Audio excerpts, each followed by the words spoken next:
안녕하세요, 안녕하세요. 작가님. 오늘 소개시켜드릴 책은 바로 이 린치핀입니다.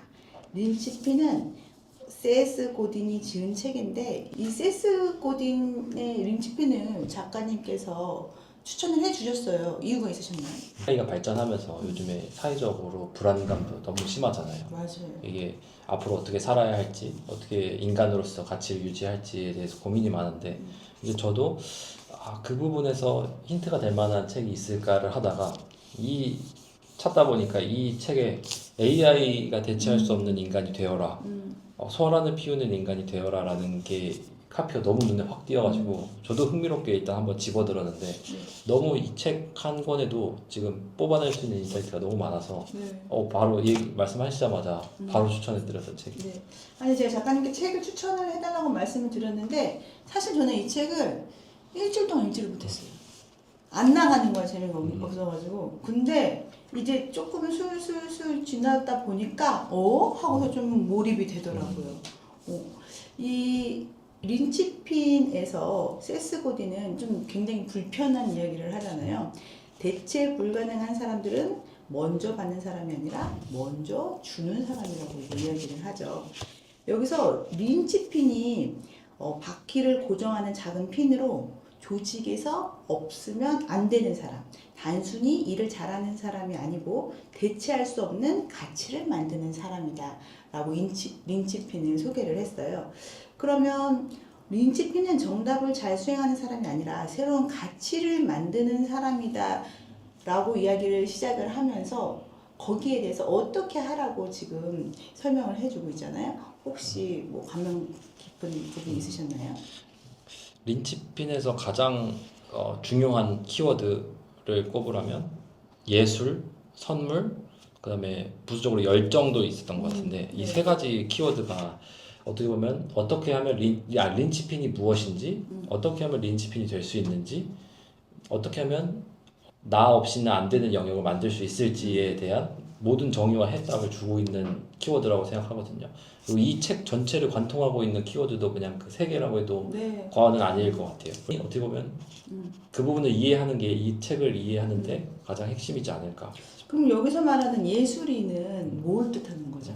예술이 보통 저도 처음에 이 책을 처음에 읽었을 때 혼란스럽고 어떻게 보면 읽는 내내 우리가 약간 이해하기 어렵게 만드는 게 예술이라는 단어인데 보통 예술하면 미술을 하고 음악을 하고 뭐 글을 쓰고 이런 예술을 뜻하는데 맞아, 좀 창의적인 크리에이티브한 그렇죠. 그런 영역이라고만 생각을 하고 있잖아요. 근데 이 세스 고딘은 예술이라는 거를 171페이지에 이렇게 정의하고 있는데요.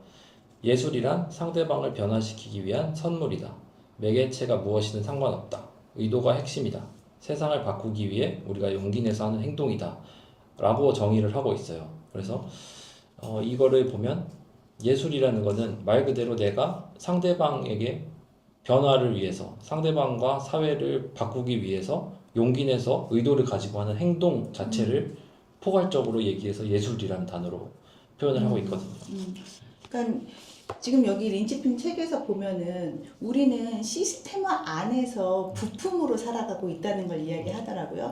20세기에서 21세기로 넘어가면서 이제 산업혁명이 되면서 어마어마한 이 공장화가 되면서 누구라도 대체될 수 있는 사람으로 우리는 교육이 되고 있다. 뭐 이런 이야기를 하고 있잖아요. 우리가 받는 사실은 이 학교 교육도 우리를 시스템화하기 위한 작업이다. 이런 이야기도 하고 있잖아요. 그래서 아니 우리 딸이 지금 초등학생인데 대학교를 보냈어야 됐나 이런 생각도 들어요. 그러면은 과연 이 린치핀에서 말하고 있는 예술인, 그러니까 예술인이 되기 위해서는 내가 직장을 다니고 있더라도 사업을 하고 있더라도 될 수 있다고 하는 건데 그럼 어떻게 해야 되는 거죠? AI 시대에 지금 저도 AI를 많이 쓰고 있고 심지어 오늘 운세 이런 것도 AI로 많이 보고 있거든요. 그리고 이렇게 조금 우리 생활에 접목되어 있는 AI에 대체되지 않기 위해서 이 린치핀 책에서는 우선적으로 제가 제일 이제 눈여겨보았던 부분이 선물이었어요. 선물을 자꾸 주라는 거야. 근데 선물을 주고 싶은데 선물이라는 건 이제 우리가 어떻게 생각했을 때 대가를 바라지 않고 주는 거잖아요. 근데 그게 사실은 너무 어렵잖아요. 예를 들어서 저는 이제 캠핑을 하거든요. 캠핑을 할 때 내가 음식을 막 싸가. 그럼 이제 우리 같이 가기로 한 지인 집에서 음식을 조금만 싸온단 말이야. 그래서 상관없어. 나는 내가 같이 먹기 위해서 막 이렇게 갖고 온 거니까. 근데 그게 하루가 되고 이틀이 되고 그러면은 어느 순간 본전 생각이 나는 거야. 그러니까 나는 그때 난 그릇이 작은 사람인가? 사실 뭐 음식 나눠 먹으면 좋은 건데 왜 그런 걸까? 어떻게 해야지 여기 린치핀 책을 보면서 그러면은 이 선물 부분을 보면서 어떻게 해야 되는 건데 어떻게 해야지 내가 선물을 줄 수 있는 사람이 되는 건데 어떻게 해야 내가 그릇이 큰 사람이 되는 건데 이렇게 계속 생각하면서 보게 됐어요. 그 부분에 대해서 어떻게 생각하세요? 이게 177페이지에 어떻게 보면 우리 사회에서 이 얘기를 하면 꼰대 얘기를 들을 만한 내용이 나와요.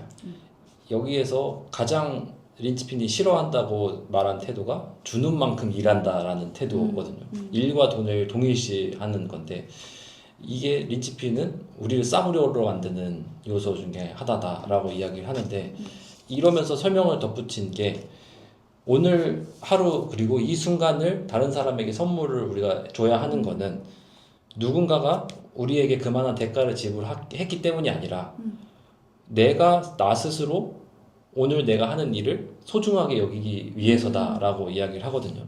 그래서 지금 이 순간 내가 선물을 주는 게 내가 오늘 하루를 보낼 수 있는 주어진 가장 중요한 기회이기 때문에 그 순간에 최선을 다해서 선물을 주는데 집중해라라는 게 나와요. 그래서 요즘 사실 주는 만큼 일한다, 뭐 월급 받은 만큼 일해라 이런 얘기 솔직히 심심치 않게 하잖아요. 저도 우리 대표님들이 이제 등기 의뢰 주시잖아요. 그러면은 이제 깎는 분들은 제가 똑같이 해드려야 되는데 조금 마음이 덜 가더라고요. 근데 그러지 말라는 거잖아요. 그렇죠. 네. 그래서 이게 참 어려운 일이긴 한 것 같아요. 당장 어떻게 보면 손해 보는 느낌도 들고 상대방이 약간 좀 얌체처럼 느껴지기도 하고 한데 세스 고딘이 이 책에서 하는 부분 중에 하나가 내가 지금 당장 이득을 얻지 않아도 그 대신에 나는 그 사람에게 신뢰를 얻는다라는 그 뉘앙스의 맞아요. 얘기가 나와요. 그래서 당장은 내가 뭔가 손해 본 것 같고 나는 100을 줬는데 80 받으면 20은 마이너스 된 것 같고 하지만 20만큼은 어찌됐든 상대방한테 신뢰로서 적립이 되고 있는 거다라고 하는 건데 이것도 사실 어떻게 보면 선물의 개념하고는 어긋나는 생각일 수 있어요. 내가 준 만큼 어쨌든 뭔가 받아야 돼라는 생각을 가지고 지금 우리가 얘기를 하고 있는 거라 린치핀에서 말하는 선물이라는 개념하고는 또 좀 여기서 모순이 될 수도 있는 영역이라서 어떻게 보면 이게 책으로서 읽기에 이해를 하기는 쉬운데 우리가 현실에서 적용하기에 맞아요. 결코 만만치 않은 분야인 것 같아요. 그래서 제가 이걸 읽으면서도 그래 알았어 예술인이 돼야 되고 선물을 줘야 돼. 그래서 저는 이제 뭔가를 이렇게 볼 때 구조를 자꾸 보려고 하거든요. 그래서 도대체 이 책이 뭐냐 자꾸 생각을 해봤는데 선물이 뭐냐. 그러니까 거래는 돈을 주고 서비스를 받는 거잖아요. 그럼 이제 끝나는 거예요. 근데 선물은 가치를 제공해. 그럼 이 사람이 변화를 일으켜. 그리고 나에게 신뢰를 주고 관계가 생긴다는 거죠.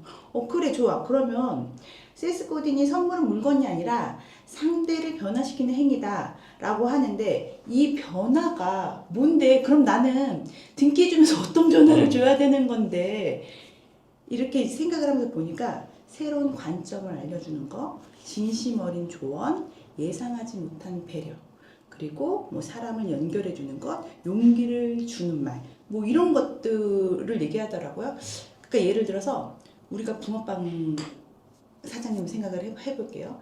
추운 날에 어린이가 붕어빵 하나 주세요. 그래서 붕어빵을 하나 줬어요. 그러면서 이거 뜨거우니까 호흡 불어서 먹어 라고 하면 선물인 거야. 근데 그냥 돈을 받고 팔면 종류가 끝나는 거야. 그럼 이 아이는 그 감동을 받잖아요. 그것조차도 변화로 보면은 좀 쉽게 우리가 린치핀을 이해할 수 있을 것 같아요. 그런데 그러면 선물이 왜 중요하냐? 거래는 끝났는데 선물은 이렇듯이 이제 감동을 주고 신뢰를 주고 관계를 주고 추천을 해주고 그렇게 되다 보면은 영향력이 생긴다는 거죠. 그래서 세스고디는 영향력은 거래에서 나오지 않고 선물에서 나온다고 말하는 것 같아요. 그래서 실제로도 보면 식당을 만약에 우리가 가더라도 단순히 맛있으면 맛있다는 이유로 가기도 하지만 만약에 그냥 비슷비슷하다고 하면 기억에 남는 서비스를 해준 식당한테 우리는 좀 가게 되기도 하잖아요. 맞아요. 그리고 조금 혹시 비싸더라도 거기로 가게 되는 경우도 많이 있잖아요. 그냥 기분이 좋으니까. 어떻게 보면 그것도 우리가 그 사람 그 식당 주인에게 계속 선물을 받아왔기 때문에 자기도 모르게 그냥 그쪽으로 끌리게 되는 영역일 수도 있을 것 같아요. 그래서 당장 뭐 그 한마디 뭐 말 그대로 선물이라고 해서 단순히 돈을 주고 뭔가 경제적이거나 물질적으로 뭔가 이 오고 가고 하는 걸 떠나서 그 말 한마디 뭐 조금 더 한 번 더 생각해 주는 거, 배려해 주는 거, 뭐 예를 들어 생일을 한번 챙겨주는 것도 어떻게 보면 선물인 거죠. 그럼요. 그 자체가 진짜 이게 당장은 어떻게 티가 안 날 수 있어도 조금씩 상대방을 변화시키는 행위이겠구나 라는 걸로 대입을 해보니까 선물이라는 게 진짜 어떻게 보면 AI도 할 수 없는 거고 맞아요. 선물을 많이 주는 사람이 되면 주변의 경쟁자들하고 경쟁을 하지 않게 되는 것 같아요. 그건 진짜 이제 only one이 되는 거고 맞아요. 상대방으로서는 무조건 나부터 떠오를 것 같다는 생각이 들더라고요. 아니 우리 사무실 길 건너편에 이제 성수동에 꽃집이 있어요. 근데 우리 과장님이 그 꽃집이 되게 힙하대요. 그래서 왜 그러냐 했더니 그 꽃집에 들어가면은 춤추는 꽃집이라 그래서 손님이 들어가면은 사장님이 막 춤을 춘대. 그래서 손님도 같이 막 춤을 추는 거야.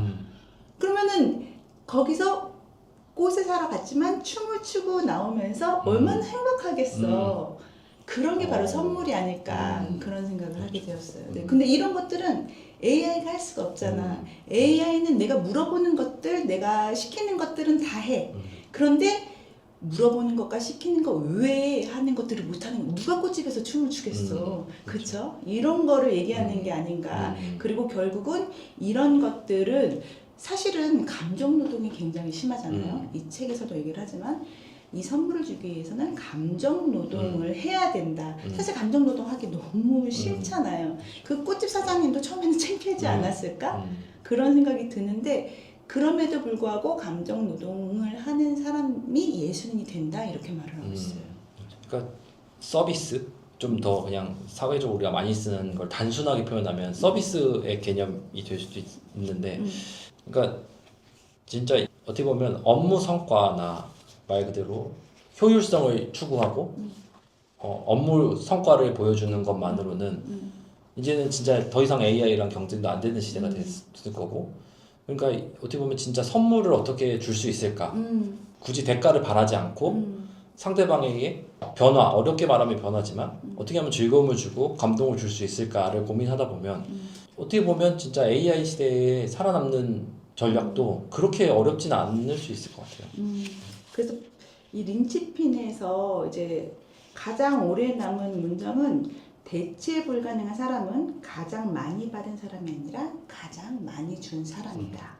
그리고 그 선물은 돈이 아니라 새로운 관점, 진심 어린 관심, 누군가를 변화시키는 질문일 수 있다고 이야기하고 있습니다.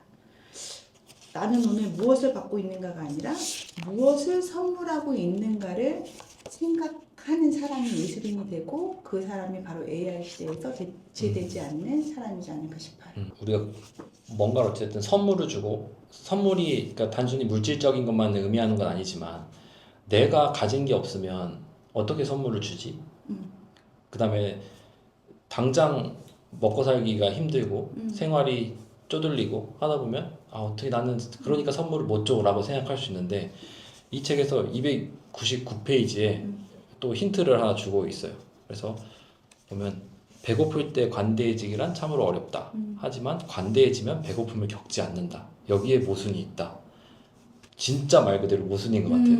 그러니까 줄수록 더 채워진다라는 거랑 같은 개념인데 이게 진짜 당장을 보면 절대 할 수 없는 행동이에요. 그렇죠. 내가 배고파 죽겠는데. 네. 그러니까 이게 그렇다고 해서 내가 더 채워져야 하니까 나는 지금 줄 거야라고 말 그대로 목적을 갖는 순간 또 이제 그러면 나는 또 힘들어질 것 같거든요. 그래서 어떻게 보면 선물은 진짜 대가를 바라지 않고 하는 행위라는 거에서 계속 집중하면서 그러다 보면 내가 채워진다라는 걸 믿으면서 지금의 어려움이나 힘듦이 있으면 그거를 그런 식으로 넘어가야 될 것 같은데 이 부분이 사실 어떻게 보면 우리가 현실에서 선물을 주기 가장 그 어려운 부분, 왜 누구나 선물을 줄 수 없는가에 대한 거를 힌트를 주고 있는데 진짜 이거를 이겨내면, 그러니까 반대로 생각했을 때 배고플 때 내가 다른 사람한테 선물을 줄 수 있는 사람이 되면